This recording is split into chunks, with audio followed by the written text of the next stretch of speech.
Hi, this is Christine Baker, and today I'm going to be showing you some different embroidery stitches, and I'm going to be using a few different DMC flosses and pearl cottons.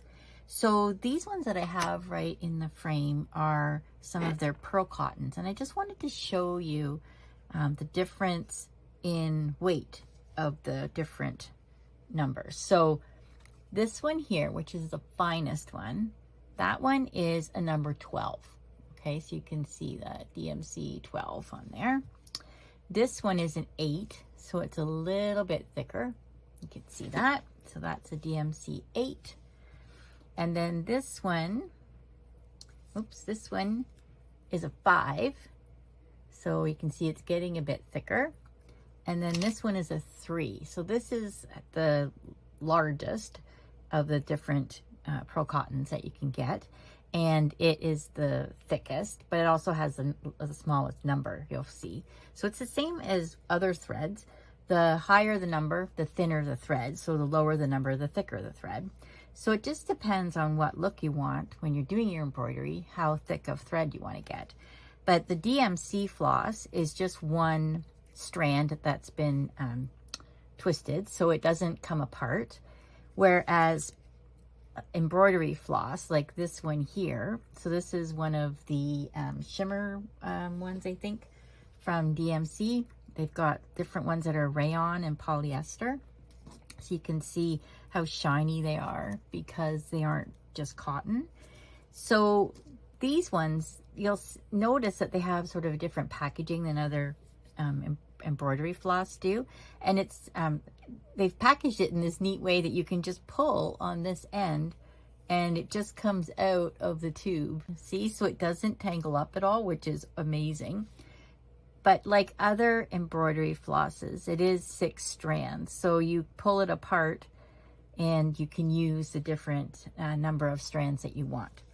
So the other thing that I was going to show you before we get stitching is how to use the Clover embroidery needle threader. So what I'm going to do, I'm going to use one of the Clover chenille needles. So I've got the 3 different types of needles here.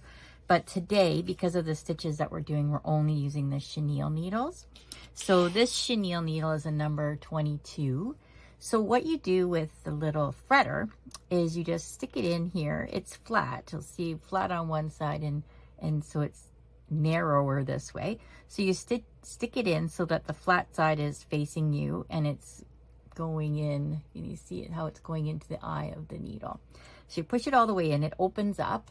So there's like an opening here, you can see. So what I've done, I've divided up 3 strands of the rayon floss, and I've put it in, whoops. I always find 3 strands of floss hard to thread, so we're going to use the threader for this. So you put it through the opening in the threader, and then you just pull.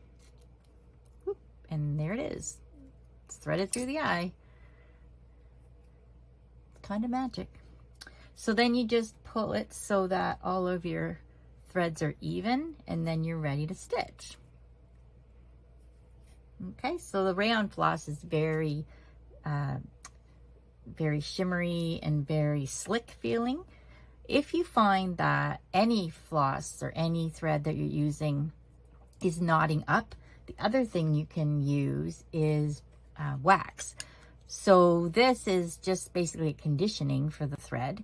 So it just helps it to glide through the whatever you're stitching it on easier. So with this one, this is a unique beeswax. So you just put it into one of the grooves in the top and pull.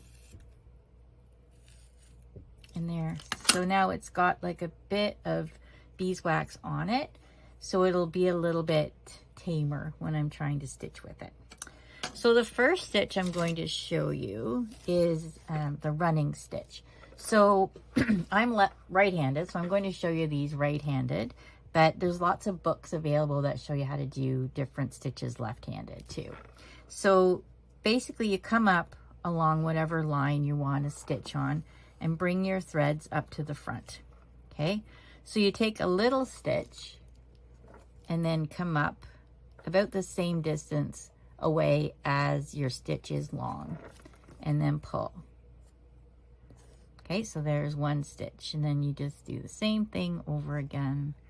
So there's a little space in between. You can, if you're good at it, you can take a couple stitches at once. So it's kind of the same as a quilting stitch.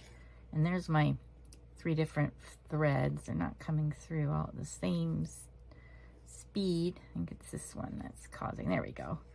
Okay, so you just keep going like that.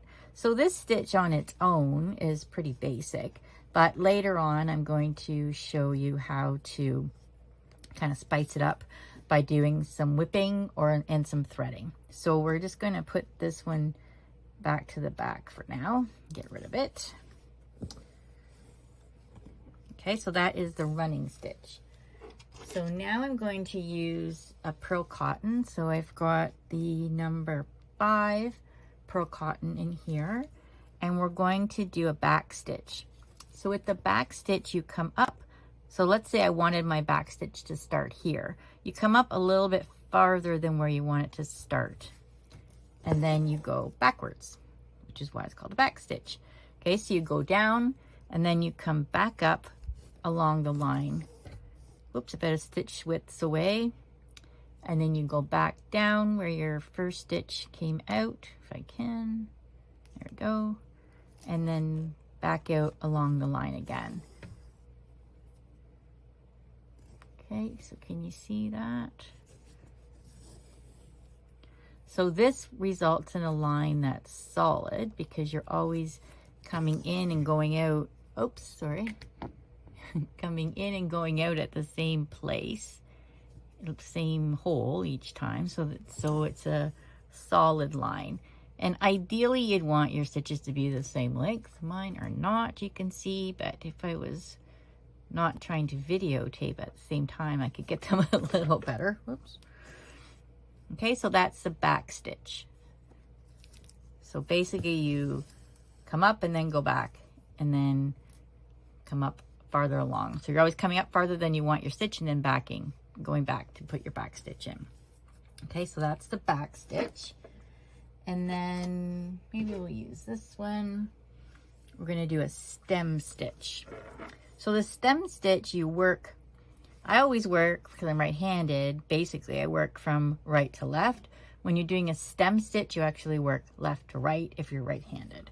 So you're going to come up where you want your stitch to start. And then you'll always keep your thread below where you're stitching. So even if you turn the hoop, you're always going to have your loose thread below where you're stitching. So you're going to come up and make your stitch and come back halfway. Okay, so your stitch is going underneath like this. So you see how your stitch is from here to here, and then you've come up in the middle. And then you do the same thing. You go down, but then you come up in the middle of this stitch, which will actually be the end of the first stitch that you put in. Okay, so then you go up.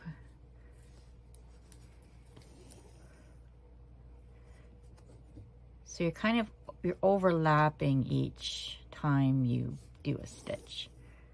So it kind of ends up looking a little like it's a twisted thread that's laying on the top of the fabric. I'll show you what I mean by that. And you see how it just kind of like it's little diagonal lines basically. So it looks a bit thicker than a back stitch would. If I'd done a back stitch with this thinner thread, it would look thinner than this. But because I've done this stem stitch, it looks almost the same width as that one. Okay, so that's the stem stitch. So it's great for doing red work designs or black work designs or whatever. Anything that's just a single like outlining stitch, and it looks really nice if you do it in variegated. If you're doing like black work or red work or something, it really looks nice like that. So that is the stem stitch. Now the next one is a chain stitch, and this is one of my favorite ones.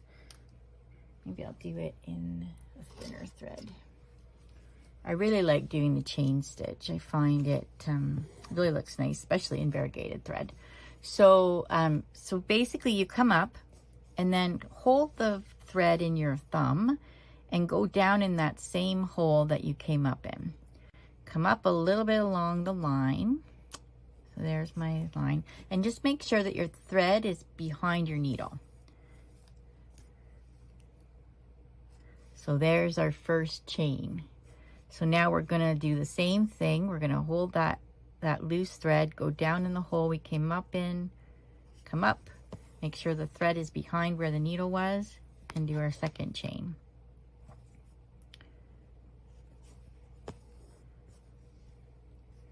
There's our third one. Hope you can see it, that thread. Okay, so there's our little chain. So each time you're going down in the same hole you came up in and making sure that your thread is behind where your needle is, okay? So that's a chain stitch. And then when you're finished any of these stitches, you just go in and lock down that last stitch that you put in. And then the last one for this video is a blanket stitch. Now I'm going to show you the way I do my blanket stitch. So we're going to pretend, I usually do blanket stitching on top of wool, like on the edge of the wool. So it kind of throws me off that there's no wool here. So basically we're going to pretend that this is the edge of the wool. So when I'm doing blanket stitching, I always come up on the edge of the wool, and I always work from left to right. And because I do it this direction, some people do it the other way, like they stitch this way. You'll see what I mean in a second. So I always hold the thread, the loose thread, with my left thumb, come into the wherever your line is, and back up on that line. Okay, so there's our first blanket stitch or buttonhole stitch. And then the trick with blanket stitching is that you're trying to make your stitches even. So you're trying to make this distance even and this distance even. Unless you're trying to make them uneven, which you can do too. But most of the time when you're blanket stitching, you're trying to make the stitches even. So you see how I'm always holding this thread so that it doesn't get, so it lays behind where my needle is going to come out. And I'm always trying to put my needle in sort of in the same distance as the ones before. Okay, so there's the blanket stitch.